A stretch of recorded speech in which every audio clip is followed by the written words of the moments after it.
Dawson Rider review.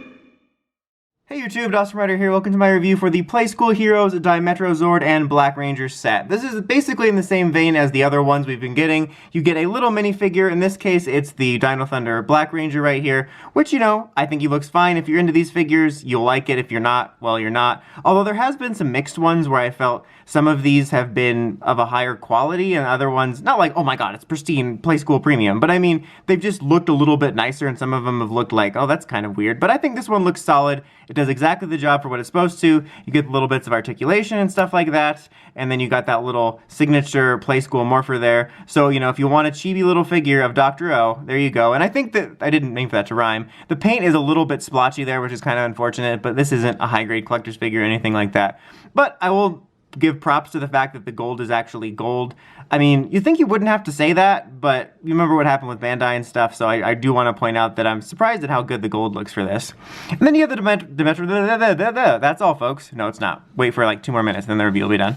But this is the Dimetro Zord. As usual, it is a bit stylized, but not as much as some of the other ones. Some of them are really unique takes or hybridizations of other Zords, and this is fairly straightforward. Part of its gimmick changes around what it does, but on its own design-wise, it's pretty straightforward. And you can do this, you can spin that, that's one of the action gimmicks there, which, you know, would be pretty obvious because of the saw. And then the other one is when you place him in there, it does nothing. Oh, it snaps that out, and then it spins it, and then Dawson stops it with his hand, but that won't happen to you, probably, you know, unless I know you, which I don't. But it does that, so that's like the biggest departure from its design in terms of a stylistic choice that it decided to make here, because the Dimetro Zord did not do that in Dino Thunder on this Earth. Also, if you don't want to use Tommy to activate it, there's a little manual switch, so you can do that as well. I mean, it's a neat enough gimmick. This is definitely one of those where I wouldn't really recommend it for collectors. It's more something to get if you have kids. I think they'll enjoy that if you want to get it for them. Like, that's kind of why I'm reviewing these, because some of them are actually kind of neat. Like, I was interested in some of them,